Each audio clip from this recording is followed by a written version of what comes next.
This is as Mumbai as it gets. इन buildings के बाद भी अगर आपको ये शहर का अंदाजा ना हो तो फिर तो कुछ गड़बड़ी है। बहुत सारी चीजें 5 साल में हुई हैं। हमने 3 दिन की सरकार देखी है, 2.5 साल की सरकार देखी है, हाँ। एक सरकार चल रही है, सुप्रीम कोर्ट में अलग केस चल रहा है। हाँ। हमको सुनने में ये मिला कि यहाँ के जो उप मुख्यमंत्री हैं अजीत पवार, वो शायद अब नाराजगी और मुखर होकर के दिखा रहे हैं अपनी एकनाथ शिंदे के खिलाफ। नतीजों की हम बात करते हैं संकेत, तो 2 ऐसे नतीजे हैं जिस पर फोकस करने की जरूरत है। अगर महाराष्ट्र के चुनाव की बात करें, एक तो बीजेपी को लग रहा है 90 एक छोटा सा स्टेट उन्होंने जीता है, फिर भी उनको लग रहा है कि महाराष्ट्र जैसा बड़े स्टेट में हम यही करेंगे। अच्छा। ये उनको लग रहा है, which is not the fact. संकेत, शिवसेना भवन के बाहर अभी जब हम बात करें, पोस्टर लगा हुआ है उद्धव ठाकरे का भावी मुख्यमंत्री लिखते हुए। भावी वानी आने वाले मुख्यमंत्री। क्या मुद्दे मैटर भी करते हैं राजनेताओं को? पिछले 5 साल में एक बड़ी अजीब सी स्थिति देखी है ना महाराष्ट्र ने। एक कुछ दिनों की सरकार, फिर एक 2.5 साल की सरकार, फिर एक और 2.5 साल की सरकार, घंटों की सरकार, कुछ घंटों की सरकार। पर्सनालिटी ड्रिवन कॉन्टेस्ट है ये।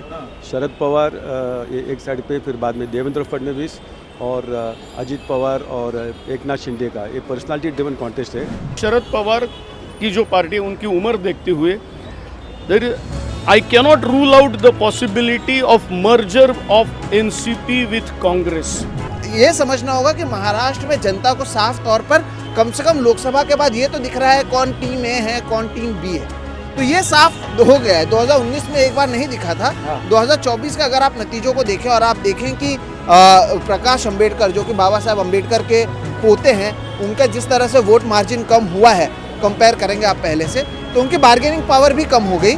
सभी चीज़ों पर कहीं ना कहीं उनको असर देखने मिला। ये महाराष्ट्र का एक अजीब और विचित्र सी एक स्थिति है जिसमें हर नेता को और हर राजनीतिक दल को सत्ता में भी रहने का मजा और विपक्ष में भी रहने का मजा, दोनों ही लाभ मिल गए, यानी कि 2 in 1। 5 साल का अनुभव, 10 साल का अनुभव 5 साल में। विश्लेषण कर रहे हैं, उसमें एक अहम बात हम भूल रहे हैं, वो है कि राष्ट्रीय स्वयंसेवक संघ का क्या रोल होगा चुनाव में। वेरी इंटरेस्टिंग आने वाले और ये तो गढ़ है आरएसएस का। चुनाव का माहौल इस तरीके का होता है कि वो हम पत्रकारों को सोचने पर भी मजबूर करता है, रिपोर्टिंग का तो एक सुनहरा मौका देता ही है। और हरियाणा और जम्मू और कश्मीर के नतीजों के बाद अब ये चुनावी रणभूमि और ज़्यादा रोचक हो गई। नमस्कार, मैं हूँ संकेत उपाध्याय। आप देख रहे हैं मुझे द रेड माइक पर, और द रेड माइक के साथ साथ ये एक पार्टनरशिप है।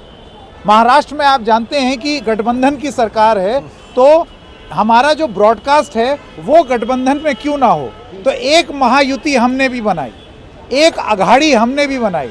और महाराष्ट्र की इस अघाड़ी में the red mic SM official के सोहित मिश्रा के साथ यहाँ पर, मतलब this is as Mumbai as it gets. इन बिल्डिंग्स के बाद भी अगर आपको ये शहर का अंदाज़ा ना हो तो फिर तो कुछ गड़बड़ी है। सोहित, बहुत बहुत स्वागत। अपने शहर के बारे में कुछ बताइए। बहुत बहुत स्वागत आपका भी है संकेत। मुंबई में मुझे लगता है कि ये लोकेशन से ही लोगों को समझ में आ जाएगा कि हम कहाँ पर हैं। हम मुंबई के दिल में हैं और बात महाराष्ट्र की ही करने वाले हैं, मुंबई की ही करने वाले हैं। और ये शहर और ये राज्य के बारे में क्या बताएं। पिछले 5 साल में इस राज्य ने 3 बार सरकार बदलते देखा और तीनों बार अजीत पवार को उप मुख्यमंत्री बनते हुए देखा। यानी 3 सरकार आई, 3 बार अजीत पवार उप मुख्यमंत्री बने हैं। बड़े लकी हैं, बड़े लकी हैं। 2 पार्टी है जो टूटी है, तो एक शिवसेना है तो 2 शिवसेना हो गई, एक एनसीपी थी 2 एनसीपी हो गई, 5 नए मतलब चुनाव चिन्ह हो गए, एक थर्ड फ्रंट सामने आ रहा है। तो बहुत सारी चीज़ें 5 साल में हुई हैं। हमने 3 दिन की सरकार देखी है, 2.5 साल की सरकार देखी है, एक सरकार चल रही है, सुप्रीम कोर्ट में अलग केस चल रहा है। तो इतनी चीज़ें जो कब तक नहीं हुए, वो सारी चीज़ें लगता है 5 साल में हुई हैं। 5 साल में इतनी सारी चीज़ें मुंबई ने, महाराष्ट्र ने देख ली। तो अब जब चुनावी मुकाबला होगा यहाँ पर, तो महाराष्ट्र फैसला क्या लेगा? क्या ये जो अभी हरियाणा और जम्मू कश्मीर के नतीजे आए हैं, इनका प्रभाव राजनीतिक गठबंधन जो होते हैं या राजनीतिक उठापटक होती है, वो यहाँ पर भी महाराष्ट्र में देखने को मिलेगी? मैं आपको ये बता दूं कि आज जब हम ये फिल्मा रहे हैं तब आज नवरात्र का दिन है और आप देखिए इन बिल्डिंग्स का रंग। सोहित मुझे अभी बता रहे थे, ये है BMC, इस देश की सबसे अमीर म्यूनिसिपैलिटी का दफ्तर BMC। ये बिल्डिंग एक रंग में है और ये है छत्रपति शिवाजी टर्मिनल, महाराष्ट्र टर्मिनल। और आज इसका कलर पर्पल क्यों है सोहित? देखिए, यहाँ पर क्या होता है कि 9 दिन के नवरात्रि में दरअसल 9 कलर्स लोग पहनते हैं। ये एक एक अखबार है महाराष्ट्र टाइम्स। हाँ। तो उनकी जब वुमेन रीडरशिप कम थी, महिलाओं की रीडरशिप, हाँ। तो उन्होंने महिलाओं को अपने अखबार की तरफ लाने के लिए शुरुआत की थी कि नवरात्रि के 9 रंग, आप ये कलर पहनिए, आप हाँ। पार्टिसिपेट कीजिए।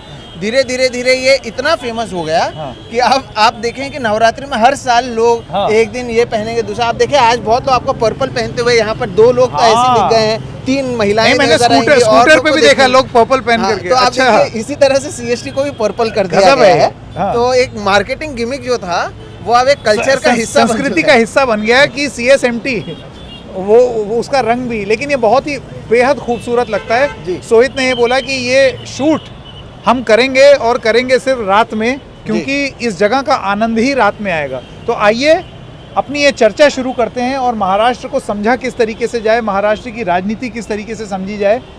युवा जोश भी है और अनुभव का भी परिचय यहाँ पर हमारे 2 खास मेहमान देंगे। आइए एक एक करके आपका तारुफ कराते हैं उनसे, आपको इंट्रोड्यूस कराते हैं उनसे।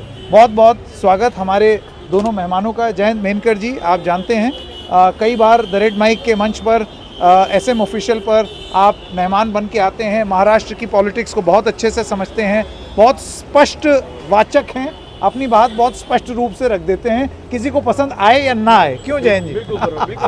बहुत बढ़िया। हाँ हाँ बिल्कुल।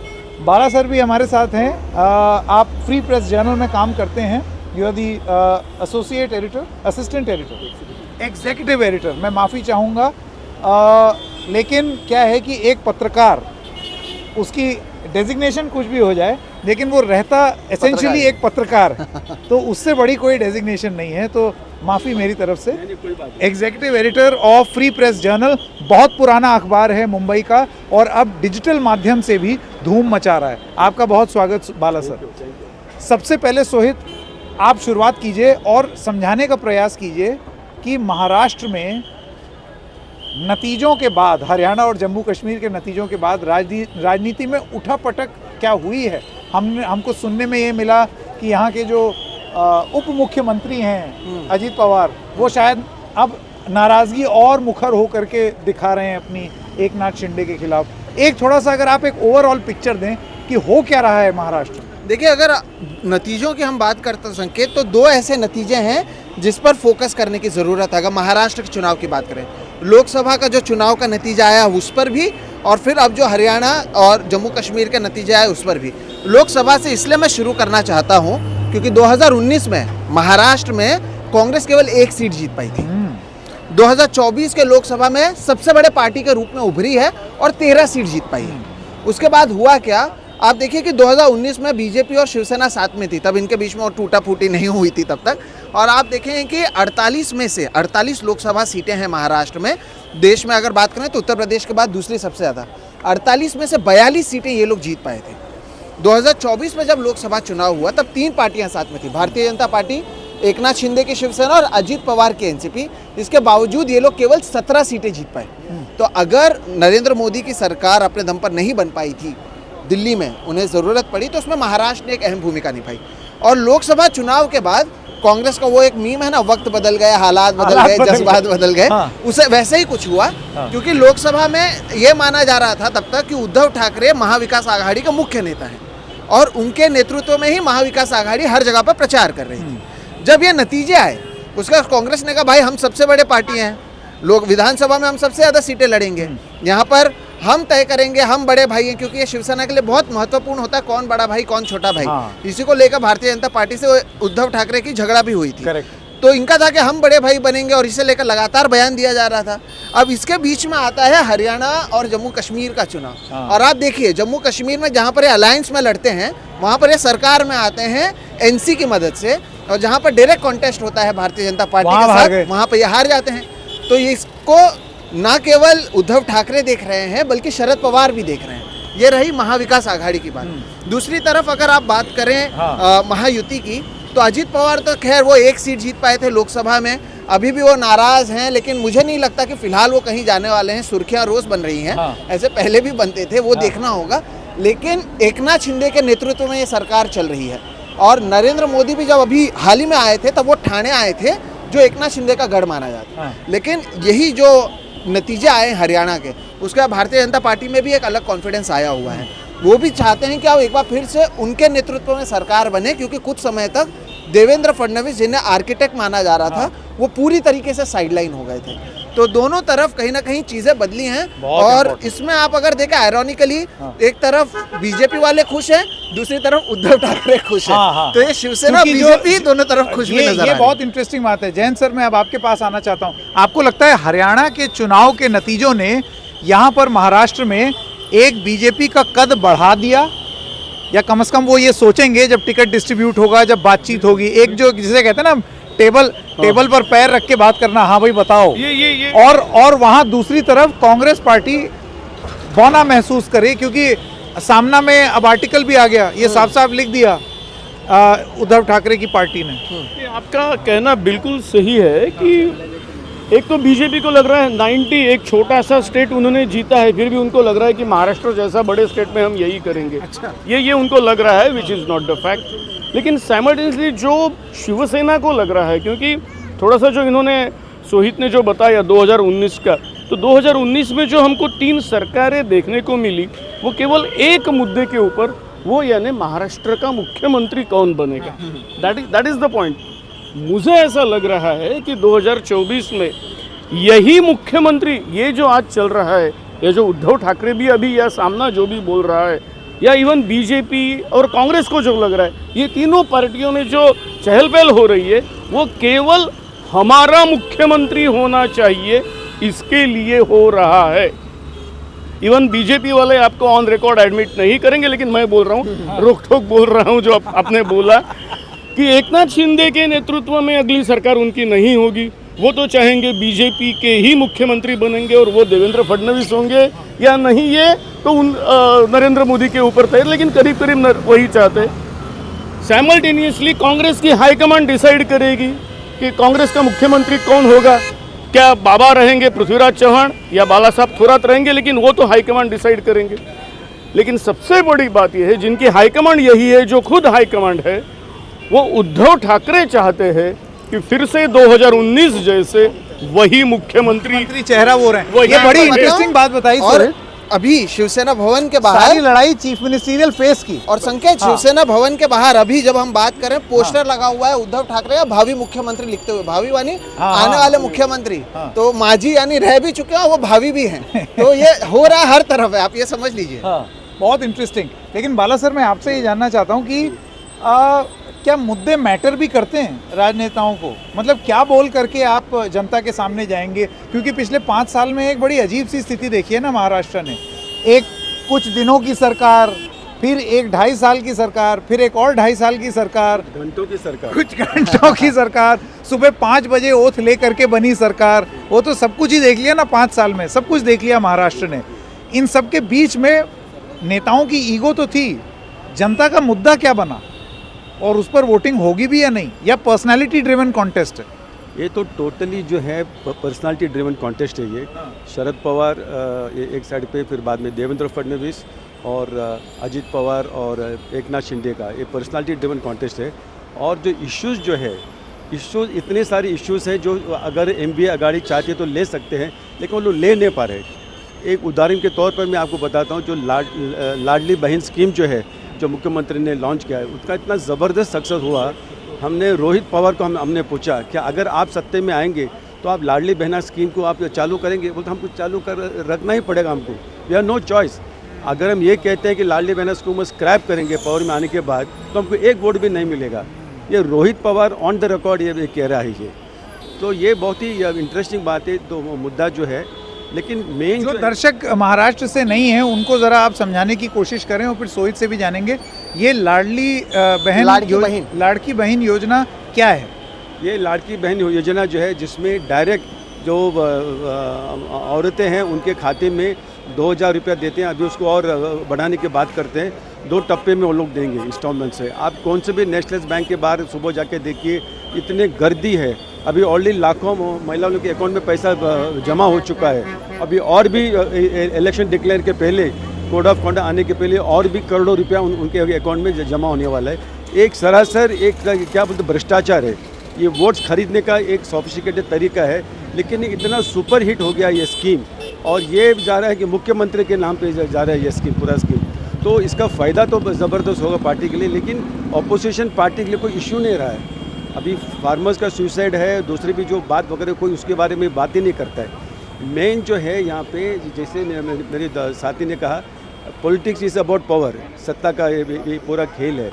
लेकिन सवाल ये है कि एक चीफ मिनिस्टर का फेस कोई आगे उसको प्रोजेक्ट नहीं करना चाहता है, ना भाजपा प्रोजेक्ट करना चाहता है, तो और शिंदे का तो कोई है ही नहीं है लीडर, तो वही तो है, और अजित पवार के। लेकिन महायुति का एक सीएम फेस बोल के कोई किसी को प्रोजेक्ट नहीं कर रहा है। सेम प्रॉब्लम महाविकास आघाड़ी में यही प्रॉब्लम है। उद्धव ठाकरे चाहता था कि हम सीएम बने, सब लोग प्रोजेक्ट करेंगे, लेकिन शरद पवार ने साफ साफ कह दिया कि तुम प्रोजेक्ट नहीं कर सकते हैं, चुनाव के बाद हम तय करेंगे। लेकिन एक चीज़ मेन जो चेंज हो गया सिचुएशन में, ग्राउंड रियलिटी में, वो ये है हरियाणा का चुनाव के पहले भाजपा का जो हौसला जो है एकदम डाउन था। उनका कोई क्लू नहीं था, क्या स्ट्रैटेजी नहीं था, कुछ भी कि हम कैसे चुनाव लड़े, कैसे चुनाव जीते, क्या करें, कुछ भी नहीं था। और जो एग्जिट पोल जो आया है, तो जो उनका जो थोड़ा जो हौसला बचा था वो भी उसको ख़त्म कर दिया। लेकिन रिजल्ट वाले दिन वो हौसले वापस आ गए। रिजल्ट वाले दिन हौसले न सिर्फ वापस आए, लेकिन उससे पहले भी दुगुना हो गया। अच्छा। अभी it is a party with confidence. उनको लगता है कि हम ही पर ये बहुत विचित्र है ना कि मतलब एक प्रदेश के नतीजों, ट्रक भाई साहब याद दिला रहे हैं कि मैं भी हूँ। नहीं तो ये बहुत विचित्र है कि एक प्रदेश के नतीजे का असर किसी दूसरे प्रदेश पर हो रहा है। लेकिन क्या जयंत सर, वोटर्स भी इसी तरीके से सोचते हैं? बिल्कुल ये सोचते हैं। लेकिन और जो मैंने अभी आपको जो मुख्यमंत्री की एक लिस्ट चाहिए, उसके ऊपर थोड़ा सा बोलता हूँ, एक सेंटेंस, और उसके बाद में अपन आपके प्रश्नों पे बयाएंगे। देखिए, शरद पवार की जो पार्टी है, उनकी उम्र देखते हुए, I cannot rule out the possibility of merger of NCP with Congress. और ये अगर हो गया, दोनों पार्टियां अगर एक हो गई, जो शरद पवार ने इसके पहले 1986 में किया था, हाँ। और ये करके अपनी बेटी को, आखिर चाहे कांग्रेस रहे चाहे एनसीपी रहे, all parties are family properties, which is the reality of this Indian political scenario. तो वो चाहेंगे कि अपनी बेटी को मुख्यमंत्री पद की कुर्सी मिले। तो ये भी हो सकता है कि दोनों पार्टियां एक होके और वो अपनी बेटी के लिए मुख्यमंत्री पद का एश्योरेंस लेंगे। नहीं, जो मुख्यमंत्री पद के जो मैंने जो कैलकुलेशन सबके बताए हैं, हाँ। उद्धव का एक कैलकुलेशन है, शरद पवार का खुद का एक कैलकुलेशन है, एकनाथ शिंदे बैठे हैं, उनको पता नहीं है ये सीट रहेगी कि नहीं, हाँ। अजीत पवार चाहते और देवेंद्र फडणवीस चाहते, और ऐसे में हरियाणा के इलेक्शन आ गए हैं। अब हम हरियाणा का रिजल्ट यहाँ होगा कब, अपील यहाँ कुछ होगा, हाँ, क्या, हाँ। तो ये बात सही है कि एक प्रकार का जो पोलराइजेशन हुआ है हरियाणा में भी, जो बीजेपी के वोट्स इतने हैं, जो 37 या 35% जो है उतने उनके पास रहे, और बाकी जो है वो डिवाइड हो गए। एक प्रकार से डिवाइड एंड रूल, यानी एक नाम मेरे को याद है, मेरे ख्याल से आदित्य चौटाला या अर्जुन चौटाला जो चुन के आ गए हैं। नंबर 2 पे जो कांग्रेस कैंडिडेट है वो 610 वोट से हारे हैं। सो डिवाइड एंड रूल एक प्रकार से हरियाणा में इस्टेब्लिश हो गया। यहाँ जो डिवीजन की बात है, ऑलरेडी बहुजन विकास आघाड़ी, MIM और मनस से, ये तीनों पार्टियां ये करेगी, और ये डिवीजन के बदौलत फिर से हम आ सकते हैं। Very interesting, very interesting. Sohit, ये जो जयंत जी जो बात कर रहे हैं, आपको लगता है कि ये एक फॉर्मूला, और ये कोई बीजेपी का इजाद किया हुआ फॉर्मूला भी नहीं है कि आप, हाँ, कि आप एक डमी कैंडिडेट खड़ा करें या डमी अलायंस खड़ा करें। तो जो हरियाणा में एक्चुअली बीजेपी को वापस सत्ता में लाया है, वो बिल्कुल इसी तरीके के छोटे छोटे अलायंसेस हैं। तो मैं डिवीजन ऑफ वोट्स, तो आपको लगता है यहाँ पर ये जो ऑपोजिशन में हैं उनको ये देखना होगा, सबक लेना होगा, और जो सत्ता में हैं वो अपनी योजनाओं से ज़्यादा इस चीज़ पर निर्भर होंगे कि हम कैसे वोट काट दें। देखिए, 2 चीज़ें हैं। एक तो योजना पे अगर हम पहले बात करें, जो सर ने कहा कि ये लाडली बहन जो स्कीम है उसे एक सिस्टमैटिक तरीके से घूस देने की बात क्यों कही जाती है। हाँ। आप सोचिए कि हुआ क्या। हाँ। ऐसा नहीं था कि जब ये सरकार आई उनकी मैनिफेस्टो में था कि हमें महिलाओं को पैसा देना, ऐसा नहीं था। जब इन्हें लोकसभा चुनाव में हार का सामना करना पड़ा महायुति को, तब उनको समझ में आया कि भाई कुछ तो करना होगा ताकि वोट मिले, क्योंकि आप लोगों पर लोग इसलिए नाराज थे, किसानों का मुद्दा था, ठीक है, आप 2 पार्टियों को तोड़ते और दोनों महाराष्ट्र की पार्टी हैं, मराठी अस्मिता का मुद्दा था।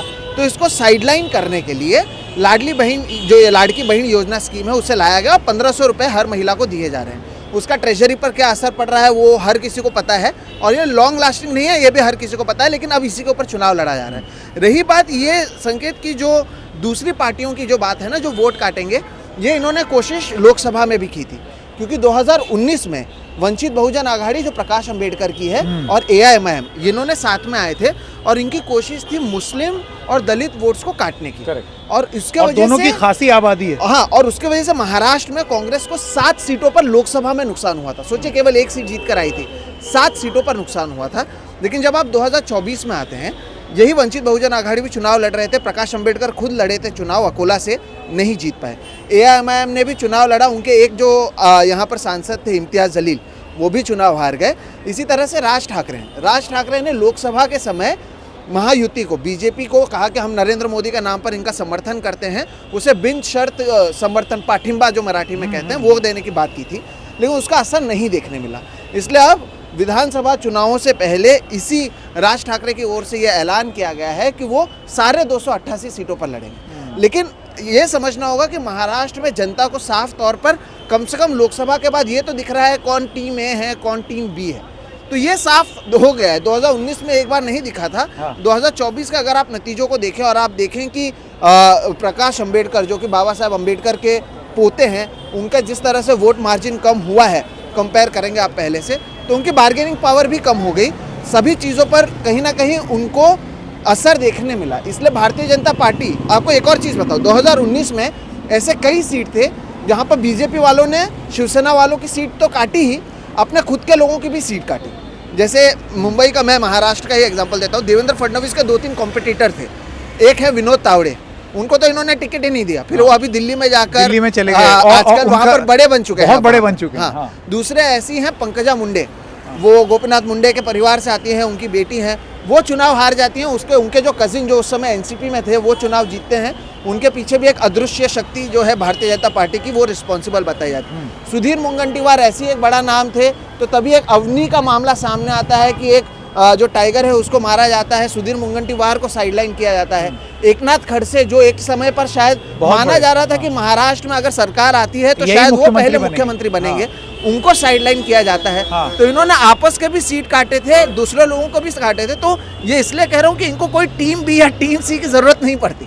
अगर ये चाहेंगे तो आपस में ही इनके इतनी अंडरस्टैंडिंग है। और आप 5 साल में देखिए, आदित्य ठाकरे सरकार में रहकर सबसे बड़े पद पर एक तरीके से शैडो CM भी रह चुके हैं, विपक्ष में भी रह चुके हैं। ऐसे तमाम लोग हैं जो पहले विपक्ष में थे और सत्ता में थे। उद्धव ठाकरे तो 5 साल में इनको वो 10 साल का एक्सपीरियंस आ चुका है, एक साथ में तमाम पार्टियों के साथ काम करने का। ये है सबसे मजेदार बात, जिसमें ये बोला जा रहा है बाला सर कि ये महाराष्ट्र का एक अजीब और विचित्र सी एक स्थिति है, जिसमें हर नेता को और हर राजनीतिक दल को सत्ता में भी रहने का मज़ा और विपक्ष में भी रहने का मज़ा, दोनों ही लाभ मिल गए, यानी कि 2 in 1।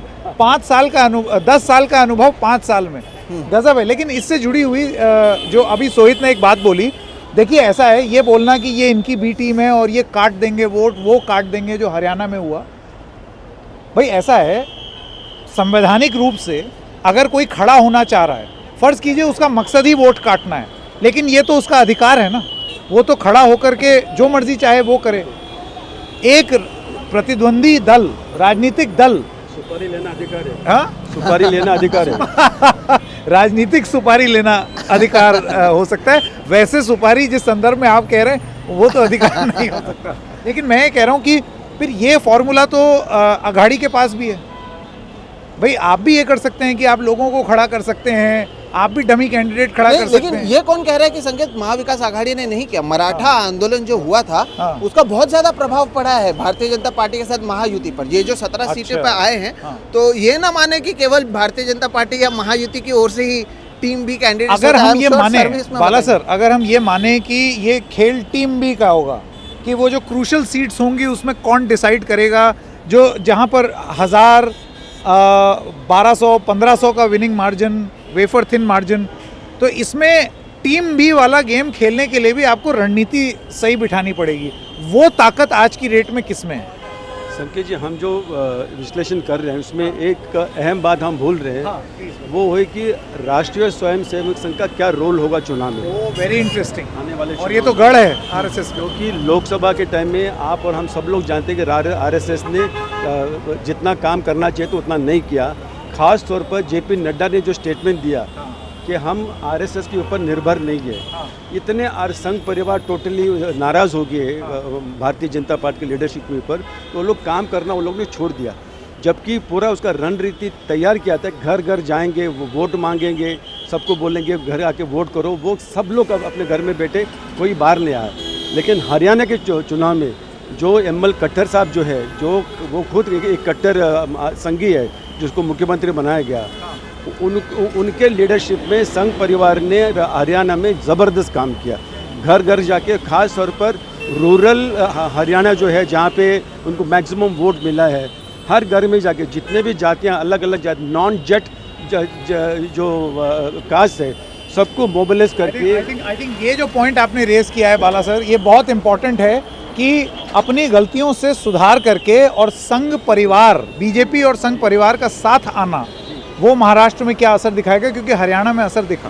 तो सेम पैटर्न जो हरियाणा में हुआ, उसी तरफ से आरएसएस ने तय किया कि महाराष्ट्र में भाजपा के लिए और महायुति के लिए काम करेंगे। और भाजपा आरएसएस का स्थापना तो यहीं पे हुआ, महाराष्ट्र में, नागपुर में हुआ, तो उनके लिए प्रेस्टीज का सवाल है। और आरएसएस आगे भी सोच के देखते हैं, अगर समझो कि एमवी आघाड़ी यहाँ पे वापस आ गया, जो जिहादी फोर्सेस वगैरह जो उनका कहना है, उनका ताकत और बढ़ जाएगा। तो एमवीए को हराना एक स्ट्रैटेजिकली और पॉलिटिकली संघ परिवार के लिए बहुत ही इम्पोर्टेंट है। इसके लिए संघ परिवार टोटली, उनके लाखों जो कार्यकर्ता हैं, सब लोग रास्ते में उतरेंगे और भाजपा और महायुति के लिए 100% मोबिलाइजेशन, मेरी इन्फॉर्मेशन है कि शुरू हो गया ऑलरेडी। एक बात और एक इम्पॉर्टेंट बात जो है, मेरा इन्फॉर्मेशन है कि भाजपा ट्राई कर रहा है कि उद्धव ठाकरे से कुछ अंडरस्टैंडिंग सेटिंग कर लें। हाँ, सेटिंग करने का उनका ऑलरेडी फीलर्स गया है उद्धव ठाकरे के पास, देवेंद्र फडणवीस के तरफ से उनका रिस्पांस अभी तक नहीं आया है। वो लोग सोच रहे हैं कि अगर उद्धव को वापस लाया, घर वापसी करवाए उद्धव को, तो एमवी आघाड़ी तो टोटली टूट जाएगा और इनका विक्ट्री जो है वो 200% जिसको एकदम बिल्कुल तोड़ के दो फाड़ कर दिया, क्या वो आएंगे साथ में? लेकिन क्या पॉलिटिक्स में कुछ भी हो सकता है ना, आखिरकार बात सत्ता की है। अगर उद्धव को प्रॉमिस करता है, सत्ता प्रॉमिस करता है, तो क्यों नहीं आएगा? क्योंकि उद्धव का जो है, जैसा जयंत ने कहा कि शरद पवार चाहते हैं कि सुप्रिया सुले को उनका कैरियर को आगे बढ़ाना है, उद्धव चाहते हैं कि आदित्य ठाकरे का कैरियर भी आगे बढ़े। अगर वो अपोजिशन में 5 साल रहे तो कुछ नहीं होगा। पर्सनल महत्वाकांक्षाओं को देखते हुए, और अच्छा इसमें भी बदलापुरा हो गया, क्योंकि बदलापुर की यहाँ पर बहुत बात हुई थी, तो बदलापुरा हो गया। उद्धव ठाकरे ने बीजेपी से निकल करके मुख्यमंत्री बने और उसके बाद 2.5 साल बाद बीजेपी ने उनकी पार्टी तोड़ दी, तो दोनों ने 1-1 कर लिया है। तो अब क्या सुलह हो सकती है ये एक बार? लेकिन आपको नहीं लगता ये टाइम फ्रेम बहुत कम है?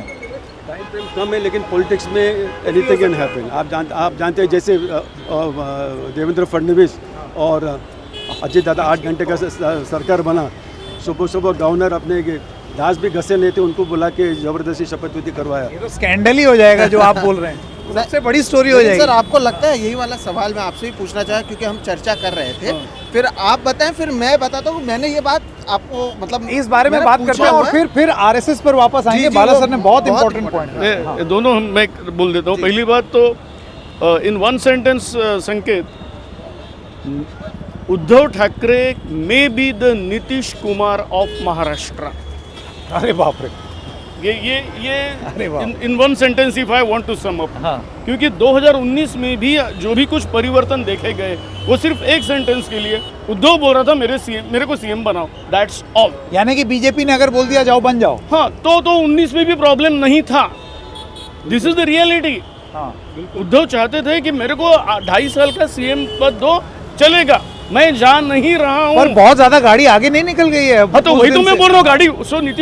सो मैंने महाराष्ट्र के नीतीश कुमार का नाम ले लिया पॉसिबिलिटी करके। हाँ, that's what I am saying. जैसे नीतीश कुमार की एकमेव राजनीति है 2005 से लेकर 19 साल तक, कि बिहार का सीएम मैं ही रहूंगा।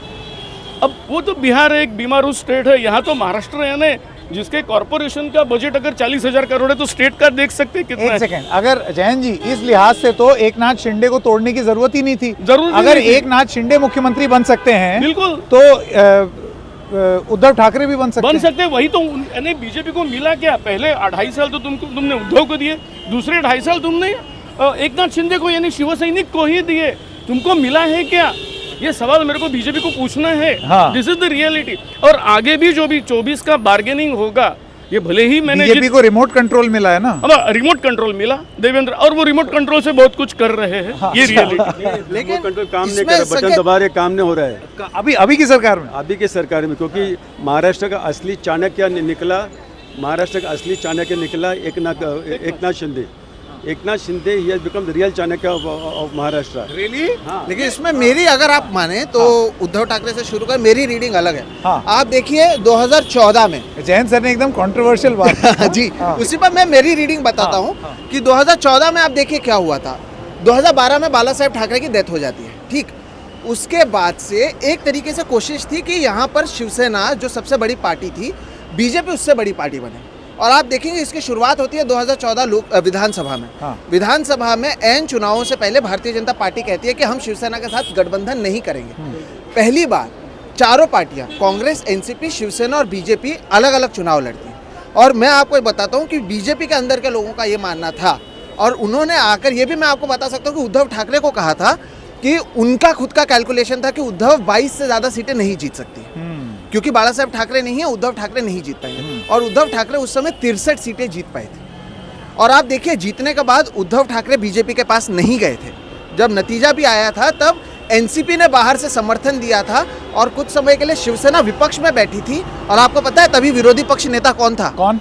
एकनाथ शिंदे। एकनाथ शिंदे को आप सोचिए कि कितना ट्रस्ट उद्धव ठाकरे ने उस समय भी किया था। फिर चीज़ें बदली और फिर इन लोगों के बीच में ये लोग साथ में आए। लेकिन 2014 से 2019 का भी अगर आप दौर देखते हैं, बीएमसी में इनके बीच में तू मैं होती रही। मैं इसी बीएमसी के भीतर मौजूद था जब एक तरफ बीजेपी के जो नगर सेवक यहाँ पर कहते हैं, जो पार्षद थे, वो मोदी मोदी कह रहे थे, और शिवसेना के पार्षद चोर है कह रहे थे। फिर जब बाहर आके पूछा गया, कहे हम तो ललित मोदी को चोर बोल रहे थे, नरेंद्र मोदी को नहीं। तो इनके बीच में लड़ाई चल रही थी। उसी समय आरे का मुद्दा आप देख लीजिए, और उसका नाना रिफाइनरी, ऐसे तमाम मुद्दे थे जहां पर ये लोग सरकार में रहने के बावजूद शिवसेना बीजेपी के खिलाफ बोल रही थी। ये मैं इसलिए कह रहा हूं क्योंकि मुझे नहीं लगता 2019 में केवल और केवल मुख्यमंत्री पद के लिए उद्धव ठाकरे अलग हुए।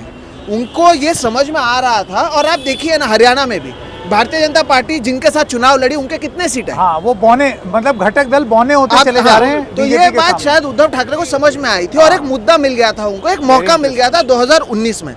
और ये शायद भारतीय जनता पार्टी को, आपको क्यों लगता है कि उद्धव ठाकरे एक बहुत बड़े उनके लिए चैलेंजर हैं? पता है, उद्धव ठाकरे राम मंदिर का भी बात करते हैं। वो तो कहते हैं कि हमारे शिवसैनिक मौजूद थे वहां पर जब बाबरी मस्जिद ढहाई गई थी।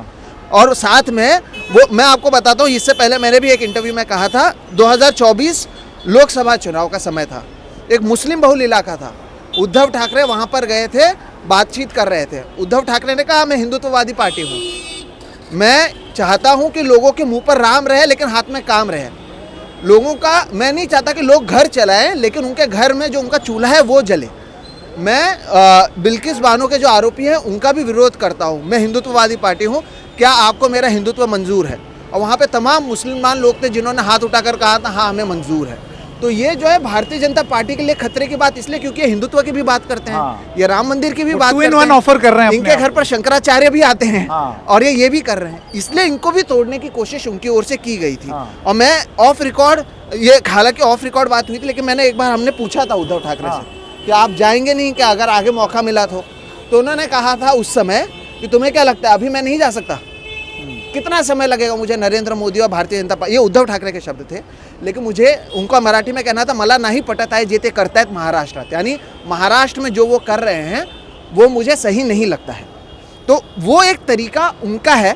हालांकि उनके अभी महायुति में, महाविकास आघाड़ी में तमाम इश्यूज चल रहे हैं, लेकिन ये एक बहुत महत्वपूर्ण अपना वजूद बचाने के लिए उन्होंने ये कदम उठाया कि मुझे बीजेपी, ये मेरी कैलकुलेशन है। हाँ, ये सोहित की रीडिंग है। लेकिन बाला सर का ये मानना है कि अपना ही वजूद को और आगे बढ़ाने के लिए यदि उनको बीजेपी का सहारा लेना पड़े तो फिर वो ले भी तो सकते हैं। राजनीति is the art of the possible.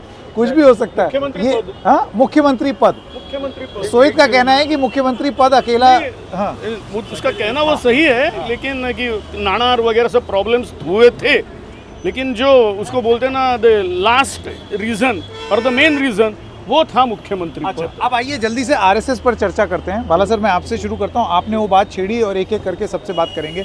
RSS का साथ ना होना या परेशान होना या दुखी होना, इरिटेट होना बीजेपी से 2024 में, और उसके बाद 4 महीने बाद ही बीजेपी और आरएसएस की सुलह हो जाना और उसका असर, और आरएसएस के गढ़ महाराष्ट्र में उसका असर, आपको लगता है कि डेफिनेटली चुनाव में देखने को मिलेगा and that gives BJP an edge? देखिए, आरएसएस के पास बीजेपी जितने लोग नहीं हैं, लेकिन आरएसएस एज अ संगठन, वो संगठन इस तरीके की है कि अगर आरएसएस का सिस्टम आपके लिए काम करने लगेगा तो फोर्स मल्टीप्लायर का काम करेगा। नहीं, आरएसएस के पास जो वॉलंटियर्स हैं वो भाजपा के कार्यकर्ता से ज़्यादा है, और वो लोग ज़्यादा मोटिवेटेड है और ट्रेंड है, और डिसिप्लिन ज़बरदस्त उन पर। अगर नागपुर से हेडगेवार भवन से आदेश आ जाए, that is final for them. वो क्वेश्चन नहीं करेंगे क्यों करना है, क्या करना वगैरह, कर देंगे, बिल्कुल कर देंगे। एकदम एक उनका स्टाइल है संघ का काम करने का।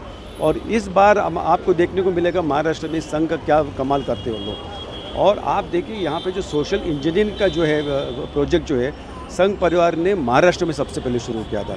दलित समाज में, ओबीसी में वगैरह, ये वसंतराव भागवत बोल के उनका एक आइडियोलॉग था आरएसएस का, जो भाजपा के लिए काम कर रहा था। उसने पूरा ये गोपीनाथ मुंडे वगैरह को आगे करके वंजारा कम्युनिटी को आगे लिया, ओबीसी कम्युनिटी को आगे लिया। एकनाथ खड़से जैसे जो संघ का बोलते ब्राह्मण जो संस्था है, वो परसेप्शन को चेंज किया, टोटली चेंज करके नॉन ब्राह्मण, नॉन अपर कास्ट लोगों से। अभी देखिए मेघवाल कम्युनिटी बोल के गुजरात का, यहाँ पे लाखों के तादाद में महाराष्ट्र में मेघवाल कम्युनिटी में अगर कोई संस्था ने काम किया है वो आरएसएस ने। भय्यूजी जोशी जो है उनके ऑल इंडिया लेवल पे वो सोशल इंजन का काम कर रहे हैं और काम करते आ रहे हैं यहाँ पे महाराष्ट्र में। तो उसका पूरा जो कन्वर्शन ऑफ वोट्स, अभी सिर्फ बाकी रहा कि वोट कन्वर्शन, जो गुडविल आपने अलग अलग कम्युनिटी में कमाया, उसको पूरा वोट को एग्रीगेट करके वो उसको कन्वर्ट करना, वोट पे कन्वर्ट करके लोगों को बूथ तक लाना और वोट डलवाना, ये काम। जैन सर, इस पर आप क्या कहेंगे? वो है भी विदर्भ से, जहाँ से आरएसएस आती है। देखिए, पहली बात तो मेरा कहना यह है कि जो भी आरएसएस से जो मेरी बातचीत हुई, फोर्स मल्टीप्लायर का काम करेंगे कि नहीं बीजेपी के लिए? वन थिंग, बीजेपी particularly संघ परिवार does not want to lose Mumbai at any cost. Lose Mumbai, Lose, that is in the election. हाँ। They want that this Mumbai should be in their hand. Mumbai माने महाराष्ट्र में सरकार उनकी हो। बिल्कुल, हाँ, महाराष्ट्र। ये किसके लिए? क्योंकि जो जिससे मैं बात कर रहा था उसने कहा कि अगर यहाँ की हमारी सरकार गई तो यूं समझो, बहुत इंपॉर्टेंट बात है, केंद्र सरकार भी हमारी जा सकती है। ऐसा क्यों? Finance is more important. ये बात मैं भी सुन चुका हूँ। Finance is more important. व्यवसाय का केंद्र, नॉट ओनली 40,000 करोड़। मैंने पहले ही बोला कि वो तो स्टेट की तो छोड़ ही दो आप, कितना है, तो सीधा बोल दिया कि अगर ये हमारे हाथ से गया तो केंद्र की सरकार जा सकती है, और एट एनी कॉस्ट। मैंने जो बोला किसी भी हाल में, और किसी भी हाल में नीतीश कुमार का एक फॉर्मूला महाराष्ट्र में आ सकता है, किसी भी हाल में। उन्होंने सीधा कहा, संघ परिवार से जो मेरी बातचीत होती रहती है, कि हम किसी भी हाल में महाराष्ट्र जाने नहीं देंगे। उन्होंने मुंबई यूज़ किया, इसके लिए मैंने जानबूझ के, क्योंकि वो चाहते हैं फाइनेंस हमारे हाथ में रहना चाहिए। दिल्ली हमारे हाथ में आ गई है, फाइनेंशियल कैपिटल हमारे हाथ में आना चाहिए, और उसके लिए जो भी कुछ आप संघ परिवार, आरएसएस, विश्व हिंदू परिषद, जो भी कोई ऊपर से ऑर्डर। मेरा ये कहना है, या तो सरकार के विरुद्ध इतनी भयंकर नाराजगी हो जमीन पर कि आप एड़ी चोटी का जोर लगा लें, सब कुछ लगा लें, संघ लगा लें, बीजेपी लगा लें, लेकिन उसका भी असर ना हो, या फिर इतनी नाराजगी नहीं हो और उसके बाद ये फोर्स लगे और सरकार वापस आ जाए। आपको ज्यादा पॉसिबिलिटी किस चीज की? दूसरी, क्योंकि जो नाराजगी थी, हाँ, वो एक तो पहली बात, वो जो उद्धव ठाकरे रेसिग्नेशन देके चलते हुए बांद्रा तक गए थे, उसकी वजह से जो इमोशनल आया था शिव सैनिकों के दिल में, जो आपने भी टीवी पे दिखाया है। फिर वही अजीत पवार के बारे में, अजीत पवार जो जिस प्रकार से अपने चाचा को छोड़ के गया, इसकी वजह से जो लोगों में गुस्सा है, उसकी वजह से। लेकिन उसकी बाद उसके बाद ये थोड़ा सा लाडली बहना वगैरह वगैरह जो भी कुछ हुआ है। एक तो ये बताइए कि दिल्ली में तो ये बोला जाता है कि रेवड़ी मत बांटो, आपकी बातों से ऐसे लग रहा है कि ये तो ये साक्षात रेवड़ी है, बिल्कुल रेवड़ी है। ये रेवड़ी महाराष्ट्र में ये रेवड़ी- बीजेपी पार्टी तो ठीक है। ये रेवड़ी पहले, इनके पहले जो मेरा नॉलेज है मध्य प्रदेश में बांटी गई, तब शिवराज सिंह चौहान थे, ये इस रेवड़ी के शिल्पकार माने जाते हैं। उसकी वजह से उनकी तो सरकार आ गई, लेकिन उनका मुख्यमंत्री पद चला गया, कोई दूसरे आ गए। वो लाडली बहना मध्य प्रदेश की, मतलब आप जो कौन सी पार्टी के हैं उस हिसाब से तय होगा कि कोई भी स्कीम जन कल्याण है या रेवड़ी है। लेकिन यहाँ पर आपको ये देखना होगा, जैसे शिवराज सिंह की बात कर ले या फिर कांग्रेस के भी मैनिफेस्टो में ये बात थी, उनका था कि हम सरकार में आने के बाद इस स्कीम को लाएंगे। ठीक, यहाँ पर लोकसभा चुनाव हारने के बाद अचानक से इस स्कीम को लाया गया, इसलिए भी इसको रेवड़ी कही जा रही है। दूसरी बात जो आरएसएस की अब हम कर रहे हैं, तो दो तीन चीज़ें हैं। एक आप देखिए आरएसएस का जो द ऑर्गेनाइजर है, उनका मैगजीन जो है, उसमें इस लोकसभा चुनाव के ठीक बाद बोला गया कि अजित पवार को साथ में लाना एक गलती थी। हमारे जो कार्यकर्ता थे, हमारे जो लोग थे, आप एक तरफ हर रोज बोलते थे, 2014 में यही देवेंद्र फडणवीस बोलते थे अजित पवार चक्की पीसिंग, हमने वॉशिंग मशीन वाला शो किया है, आपको याद है ना, हमने शो किया है संकेत, तो चक्की पीसिंग बोलते थे। नरेंद्र मोदी 70,000 करोड़ के घोटाले की बात करते हैं और उसके ठीक बाद आप क्या देखते हैं कि एक हफ्ते में अजित पवार आपके पास आ जाते हैं। तो ये बात तो लोगों को एक तो पसंद नहीं है, आरएसएस के कार्यकर्ताओं को। दूसरी आप इनकी कोशिश आप ये देखिए कि एक तरफ आप लाडली बहना स्कीम ला रहे हैं, ये बात ठीक है, लेकिन इस सरकार के पास एक जो बहुत इंपॉर्टेंट स्टोरी है संकेत, कि इनके ट्रेजर में अब इतने पैसे नहीं बचे हैं कि किसानों को नुकसान हो रहा है। किसानों के कई स्कीम्स हैं जिसके पैसे अभी नहीं आ रहे हैं, उसका कितना इम्पैक्ट हो रहा है ये दिखेगा। और अब भी कोई भी पार्टी अब यहाँ पर कॉन्फिडेंटली नहीं कह सकती कि हम आ रहे हैं। इसलिए आप देखें जो हिंदू मुस्लिम सिलेबस होता है ना, वो महाराष्ट्र में शुरू हो चुका है।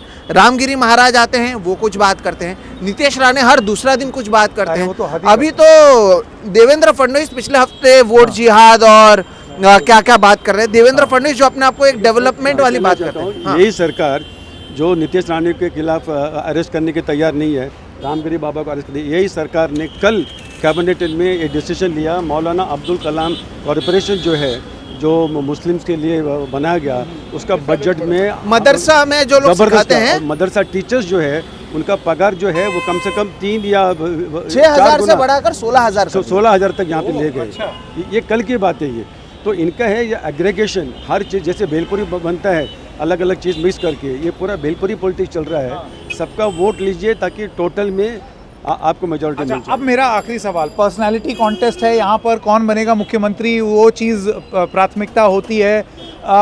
5 साल में 10 साल के मज़े ले लिए यहाँ नेताओं ने, वो बात हो गई। मुंबई व्यवसाय का केंद्र, वाणिज्य केंद्र, ये सारी बातें हो गई। उद्धव ठाकरे अपने आप को कहाँ पाते हैं, एकनाथ शिंदे का भविष्य, कौन नीतीश कुमार बनेगा, वो सारी बातें हो गई। अब एक आखिरी सवाल जिसके बाद हम ख़त्म करेंगे, एक एक करके संक्षिप्त में आपके जवाब। सोहित आपसे, क्या ज़मीन पर अभी की जो सरकार है उसके खिलाफ नाराज़गी है, और इतनी नाराज़गी है कि उनको सत्ता से लोग बाहर उखाड़ करके फेंके, जिसे कहते हैं ना एक एंटी इनकम्बेंसी वेव? जी बिल्कुल, और इसका 2-3 मैं आपको मुद्दे कारण बताता हूँ।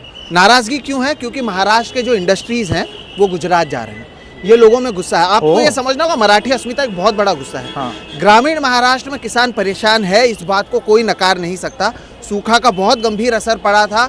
आप पता लगाइए जहां से आरएसएस आती है उस विदर्भ में कितनी सीटों पर बीजेपी जीत पाई थी। जवाब है केवल एक, नितिन गडकरी। आप देखेंगे कि हालात बहुत ख़राब थे, खासतौर पर ग्रामीण इलाकों में। नौकरी नहीं है, इसलिए तो आप ये 1500 रुपये का स्कीम दे रहे हैं, लेकिन क्या ये 1500 रुपये काफ़ी हैं? ये एक बहुत बड़ा सवाल है। देखिए, सरकार को ये समझ में आया कि लोग बेरोजगार हैं, लोगों के पास पैसा नहीं है, लोगों के पास नौकरी नहीं है, इसलिए 1500 रुपये लाए गए। लेकिन क्या ये 1500 रुपये लोगों का गुस्सा शांत करने के लिए काफ़ी है? वो ये पता चल पाएगा, वही उसी का नतीजा आएगा। Very interesting. जैन सर, क्या नाराज़गी है ज़मीन पर, और क्या वो नाराज़गी सरकार बदल सकती है या नहीं? देखिए, मैं फिगर में बताता हूँ। नाराज़गी है इसीलिए उनको सिर्फ 17 सीटें मिली लोकसभा में। लेकिन 17 लोकसभा सीटें यानी महाराष्ट्र में 102 विधानसभा सीटें, क्योंकि महाराष्ट्र में 1 लोकसभा यानी 6 विधानसभा। करेक्ट। हाँ, अभी इनके पास 31 है, यानी इनके पास 186 है।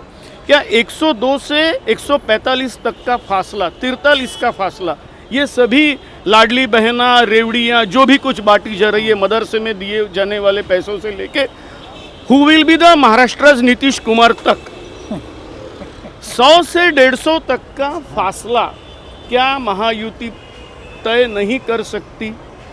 तो मुझे लगता है they are banking on this. वो अभी 100 तक है डेफिनेटली। फिगर में वो ध्यान से जैन सर, जो लोग नंबर बताते हैं उनकी बड़ी भद पिटी है। और वो भी महाराष्ट्र में जहाँ पर कुछ भी हुआ है, यहाँ मैंने यही बिल्कुल कि 25 से 30 के बीच में लोकसभा में महाआघाड़ी को मिलेगा ऐसा बोला था आपके यहाँ, आपके हाँ, बिल्कुल मुझे याद में बोला था। और आपको पता है 31 आ गए इंक्लूडिंग इंडिपेंडेंट। मैंने 25 के 30 के बीच, अभी जो बोल रहे हैं वो 100 तक अगर है इनके पास, 100 से अभी हम पकड़ेंगे 50 का फासला। क्या ये रेवड़ियों से आएगा? तो ग्राउंड रियलिटी ये है कि इनके खिलाफ इतना ये है कि वो नहीं आ सकते अपने बलबूते पे। So they need some another support. This is my observation. इसीलिए नीतीश कुमार इसका मैंने बोल दिया है कि who will be Nitish Kumar, जो मैंने नाम भी ले बहुत लिया। खूब, बहुत खूब। बाला सर, लास्ट कमेंट, नाराजगी है या नहीं, नंबर 1, और अगर है तो कितनी है कि क्या सत्ता में जो बैठे हैं उनको साहिब मसनदों को क्या हटा देगी जनता? देखिए संकेत जी, नाराज़गी है, लेकिन नाराज़गी उतना भी नहीं है कि वो चुनाव में एक से तो वेव जो होता है ना, वो वेव नहीं है। एंटी इनकम्बेंसी वेव महाराष्ट्र में नहीं है, क्योंकि बहुत सारी जो रेवड़ी का स्कीम इस सरकार ने लाया, तो जो अपोजिशन होने वाला था उसके लोग ने उसको कम कर दिया या उसको टोटली उसको नष्ट कर दिया, वही बात है। और दूसरा जो है, इनके एमवी अघाड़ी के बीच में जो झगड़े चल रहे हैं और एक एक स्टेटमेंट जो राहुल गांधी देते हैं उसमें काफ़ी लोग नाराज़ है। जैसे राहुल गांधी कहते हैं कि India is not a nation, it is A union of state. तो जो इंटेलेक्चुअल क्लास, मिडिल क्लास है, बहुत ही नाराज़ जो ऐसे स्टेटमेंट देते हैं। और दूसरा रही बात, मनमोहन सिंह कहते हैं कि देश की संपत्ति में पहला हक मुसलमान लोगों का होता है। तो ऐसे जो बेहुदा, ये तो बहुत पुरानी बातें हैं ना, और उसको फैक्ट चेक भी पुरानी किया बात है, लेकिन उसको लोकसभा जैसे इलेक्शन यूनियन ऑफ स्टेट्स तो हमारे संविधान में लिखा हुआ है, और मनमोहन सिंह की तरफ से भी ये स्पष्टीकरण fact दिया check गया किया गया कि वो उन्होंने किस संदर्भ में कहा था। ना मनमोहन सिंह को सवाल मैंने पूछा था। अच्छा, मैंने पूछा था मनोज सवाल कि I said whether you stand by your statement कि Muslims are the first right of the nation too sir. उसने बोला yes I stand by my statement. उसी वीडियो को जो है नरेंद्र मोदी ने हरियाणा में यूज़ किया, अलग अलग। नहीं तो वो इतने सालों बाद अब फिर महाराष्ट्र में उसकी वैल्यू होगी, क्योंकि अभी तक कांग्रेस ने उसको देना ही नहीं किया, उसको खंडन नहीं किया। कैसे कर देंगे? वो तो उनके पूर्व प्रधानमंत्री। आप प्राइम मिनिस्टर है, प्राइम मिनिस्टर तो you are for all the sections of people. अगर आप कहते हैं कि मुसलमानों का पहला हक है देश की संपत्ति के ऊपर, तो बहुत सारी नाराजगी, और इसी इश्यू को भारतीय जनता पार्टी दोबारा उसको रिवाइव करेगी, जिसके वजह से जो अपोजिशन है, जो गुस्सा जो है, वो उसको काफ़ी हद तक उसको न्यूट्रलाइज कर सकता है। इंटरेस्टिंग है। बाला सर का ये कहना है कि इतने पुराने गड़े मुर्दे उखाड़ के लाए जाएंगे और उसका असर लोगों पर होगा। ये बड़ा इंटरेस्टिंग है कि इस टाइप के फॉर्मूले जो हैं वो पुराने बैग में से निकाल के आप लाते जाएं और उसका असर। खैर, माहौल बनाने की बात है। बाबर से आदत है। बिल्कुल।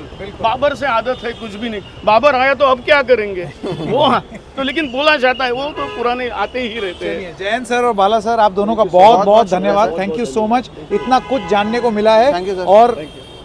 और युवा जोश सोहित मिश्रा से तो हमेशा ही बहुत कुछ सीखने को मिलता है। पिक्चर में काम करना चाहिए। इधर क्या कर रहे हैं? कितना स्मार्ट है, नहीं? सर यहीं पे लोग देख लें, बस हो जाए, यही देख लें, हमें यही करते हुए देख लें। बहुत बहुत धन्यवाद आपका, बहुत धन्यवाद। मैं बिल्कुल, थैंक यू। बिल्कुल। तो संकेत, आपको कैसा लगा ये पूरा? बहुत शानदार, बहुत ही रोचक चर्चा रही, जिसमें देखिए, आपका एक्सपीरियंस आपके अनुभव के हिसाब से, और बाला सर हों या जैन सर हों, इनका एक्सपीरियंस इनके हिसाब से, उससे होता क्या है कि पत्रकारों का काम सीट गेस करना कभी नहीं होता, ठीक है ना। ये गलती कुछ पत्रकारों ने हरियाणा में कर दी और उसका खामियाजा वो भुगत रहे हैं। वो बहुत कॉम्प्लेक्स मैट्रिक्स होता है सोहेब, वो आसान नहीं है, ठीक है ना।